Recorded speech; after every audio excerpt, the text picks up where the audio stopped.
Hey guys, and welcome back to my channel. In today's video, we're gonna be making some homemade Christmas ornaments that would be wonderful gift ideas or just an activity for maybe a ladies' night at your house with like a cookie exchange would be super fun, or an activity to do with your kids. These are great gift ideas. You can make them for your own tree. You can do whatever you want with them. They'd be cute on top of a gift for like part of the wrapping. Anyways, without anything further, let's get started in today's video. I want to start out by thanking HTVRONT for sponsoring this video and for sending me some really great products that are going to be used for some Christmas DIYs. So starting out, I have this pack of acrylic ornaments. I was very excited. I requested these because I like to make ornaments.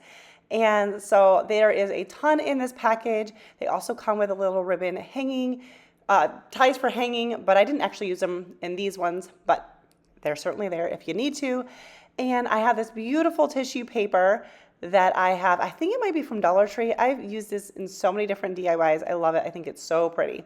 So we're gonna start out by giving a good coat of Mod Podge on our ornament. I'm gonna give like a good thick coat, and I'm gonna do both sides. Now I didn't cover the top hanging part, but I kind of wish I had. You'll see later. Then the wonderful thing that they wanted to send me was this mini heat press. And I was thrilled with this. Now, I don't have a vinyl cutting machine of any kind. That's usually what these are used for, but I told them that I had other uses, so I was really excited, and I'm very thankful that they sent this to me. It has a little canvas bag like for storage, and then here is the heat press. It comes in a few different colors. I think mine's like a dark green. I don't remember what the color was. And then this little stand, and this thing is super easy to use. You just plug it in and make sure it's in the stand, and when you hit the button, it blinks red, and then you can go up to 3 different settings, and when it is ready, it will turn green. So I wanted this for the iron-on method with Mod Podge. I usually just pull my house iron up from my closet, but this is so much, you can see the light's green, so much smaller and compact and perfect for crafting. I can actually store it in my craft closet. And so you just, once the Mod Podge is fully dry, I place the tissue paper down and a sheet of parchment paper, and then just take the iron and go all the way around, and you can see that it is attached all the way around there. So this little iron is gonna be so handy, also great for ironing like fabric for some projects and all of that. So, all right, now I'm just using, very gently, I'm just using a nail file to sand away to get a nice crisp edge. And I did do this on both sides of the ornament because even if there's a front and a back to the ornament, sometimes they turn around or you see them from a different angle. So I just wanted the whole thing to look finished. And I did realize at this point, I was like, oh yeah, I didn't Mod Podge the top. And I think for this project that would have been nice, but I'm just using a little sharp tool to kind of cut across and clean that up, because it was just flapping because it wasn't actually, sticking. So here's how it came out. The iron-on method is great with tissue paper because it's so thin, but with this method, it doesn't get wrinkly at all. And then I have this beaded wreath ornament from Hobby Lobby. They came in a pack, I think, of 3, and I'm just unhooking the twine and feeding it through the ornament. I thought this would be really pretty to have like a layered effect, and this would be surrounding it, and it fit perfectly inside. And then I just wanted to do a little bow, and so I'm just using this red raffia. It came in a pack with 3 different colors. I don't remember if I got it from Hobby Lobby or Dollar Tree, and I don't think I still have like the top of the package, but I'm just doing a very simple finger bow. It is a little tricky to tie with it because, it can rip because it's raffia, but I knew that I would be using some hot glue to attach it, and that would help also secure it. And so we're just gonna attach that to the top here, give it a little bit of a trim. It is a little bit more wild. The raffia is a little bit more wild than, a piece of a ribbon. And then when it was done, I was like, I kind of want to, I don't know, I didn't like the stark white. So I'm using a little bit of antique wax on a baby wipe around the edge. That didn't come out super dark on the acrylic, but it still helped a little bit. And then I did do around the edges on like the flat part too, just to kind of, I don't know, just drag that over to where like the tissue paper was. I don't know if that's making sense. Hopefully you could see that And then I also wanted to stain the beads. So once again, I just decided my hands were going to get dirty. It was the easiest way to do this. So I just used baby wipe and just wiped it, rubbed it on, wiped it off. And I love how this one came out. Let me know down in the comments below if you enjoy it as much as I do. I absolutely love that tissue paper. I still have quite a bit left, so I'll be doing more with it. All right, so we're going to do a couple more with the acrylic ornaments. Then we're going to do something that's not with the acrylic ornaments at all. So this one I ironed on, or did the Mod Podge as well. We're doing the iron-on method, and I'm just using this ribbon. It's a burlap ribbon. It was a thick, a wide ribbon from Dollar Tree Plus that I picked up on clearance last year. And I did have to trim off the little wire. It is a wired ribbon, so I had to trim off the wire there. Did the iron-on method. You do have to do a really thick coat of Mod Podge for this, because this ribbon is a lot thicker than like the tissue paper.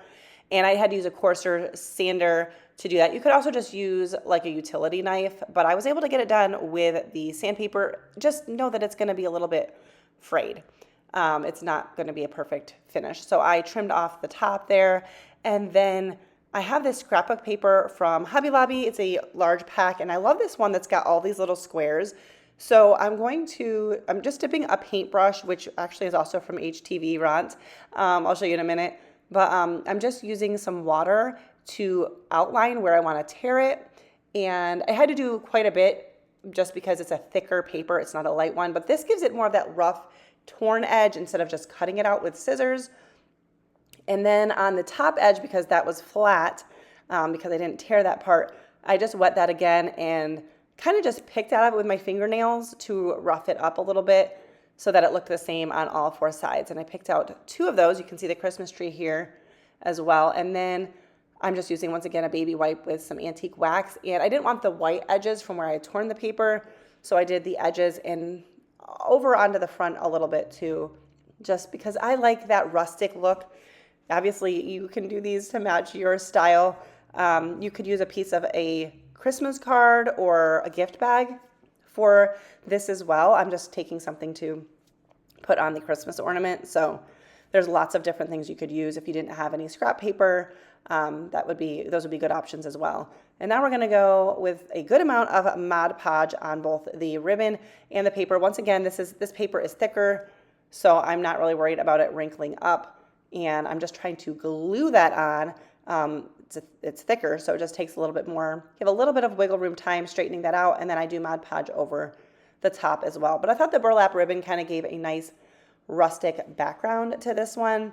And then we're going to do the same on the reverse side. I do hang my ornaments so that they're not like twisting and turning, but I still like having both sides done. You could just put like the burlap on the back and not actually like an image, and it would still look nice from the back, even though it's not double-sided. And then I'm just taking a few thin strips of twine, and I'm making a bow. When doing a smaller bow like this, instead of tying it itself, I just crisscrossed them, and then taking an extra piece of twine, tying it off in the middle is what I did here. There's plenty of bow tutorials out there on the web. And then we're going to put a hanger on before we attach the bow, and to keep the ornament staying like, not turning, I just do it where you fold the hanger in half and feed that through rather than just tying it on, because then it would be hanging in the wrong direction. I did decide to make a bow for both sides. As you can see, the tails of these bows are a little bit wild, so I just dipped my fingers in a little bit of water to moisten them and just kind of tame them a little bit. But that is this ornament, and I love this. You can see the little antique wax on the front of the image as well. But this one was super fun, and it's very rustic-y. This would be really cute tied onto the top of a package, I think. And these ornaments don't take a very long time to make, so they would be a great option for like a ladies' night, like I said in the beginning, or a craft with your kids. Another item that I picked out from HTVRONT was a set of acrylic paints. They let me pick out some different items, and I was like, I could use some new acrylic paints. It came with some paintbrushes and a little palette, and the colors of these paints are stunning. They're so rich. I'm excited to add these to my stash. I've been using up a lot of my paints trying to work through them, and so I've definitely run out of some colors. So we're going to paint this acrylic ornament with the color Scarlet, And I'm gonna give this a couple coats of paint. I wanted a really good coverage. I also didn't want you to see all of the streaks. I did paint the top of the ornament as well and the sides. And then once that was fully dry, we're going in with some stickers. I think these stickers I think these are from the Dollar Tree. Yeah, these are Dollar Tree stickers. And I just picked out some Christmassy words that would fit on the ornament. And I love these little glitter stickers. I'm not a huge glitter person, but I like sparkle when it comes to Christmas. And then I wanted to use a glossy Mod Podge for this, and as you can see, I was getting low, and so when I came out, a couple like large chunks, and I didn't have anything by me to get them, so I just used my fingers and pulled those little Mod Podge chunks out, and then I just went over this to seal in the paint on the acrylic because I wasn't sure how well that was going to stay, because paint sometimes just can peel off of certain surfaces, and to seal in the stickers. And it kind of made the sticker edges blend in so you couldn't necessarily see each bit of the sticker. This lighting that I'm showing you here, you can see it, but it's not like that really in person. And then for our hanger, once again, I'm feeding the hoop through and then just tying off at the top. That will help it hang straight. And I just use this red and white twine. I think this was actually sent to me by my friend Kendra from Late Night Creations when we did a Craft My Stash video in the summer. It was super fun. Check her out if you don't already know her. And for this one, I just put a bow on one side. I don't know, just because, I don't know. I just do what I'm thinking in the moment. But I like the bright red and the pretty silver sparkle on this one. So for our last DIY, we're going to be doing an ornament, but we're going to be doing a paper crafting ornament. I'm using this brown craft paper style cardstock from HTVRONT. I figured this is perfect because I love all things like rustic and farmhouse, and I'll be using this in all sorts of DIYs. But for this one, I'm cutting them into strips.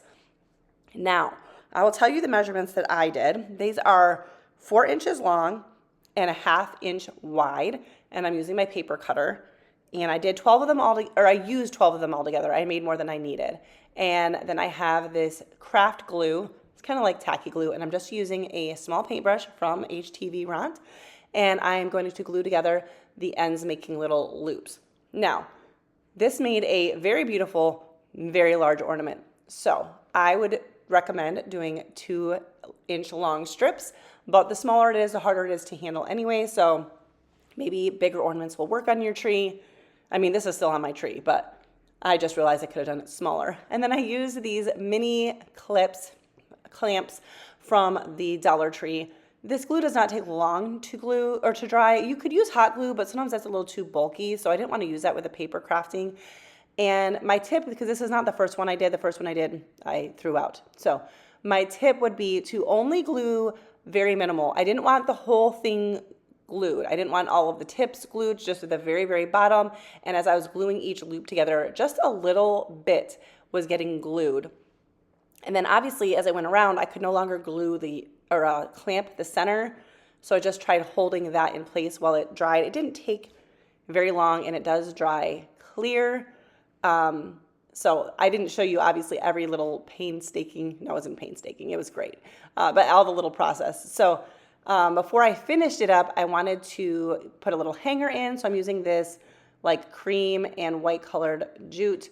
And once again, I'm using the loop side down. Well, not once again. For this one, I'm using the loop side down. I'm putting a bunch of tacky glue or craft glue, and I'm going to put it in between the final 2 loops. And this one I clamped really, really good because I wanted it to really smush in that twine so it wasn't bulky and sticking out. And it does dry quickly. So here I realized it wasn't quite in the right position, so I hurried up and shifted it. There's a little bit of wiggle room, just not a lot. And the paintbrush was much easier here because I could get a little bit, and that glue is just so thick. And then I'm just putting a good amount in the center, and I just kind of held that piece together there. And then once it was pretty well set, I put a lot on it, and we're just going to use these wooden snowflakes. Dollar Tree has them, Hobby Lobby has them. A little wooden bead would be cute, and I did that on both sides. I just kind of lined them up so that as you were seeing them through the other side a little bit, it just, I don't know, made more sense to me to do it that way. And this one was so fun. I am going to be doing a whole bunch of paper ornament crafts next year. Like, I don't have enough time left in the month for all the things I want to do, but I have so many ideas for these. I love this. So if you like this video, please give it a thumbs up. If you're new to my channel, I would love it if you subscribed. I love sharing easy, budget-friendly DIYs here on this channel. So I would love for you to be a part of my little YouTube family. Thank you guys so much for watching. Thanks again to HTVRONT for sending me all of these items. Everything is linked down below.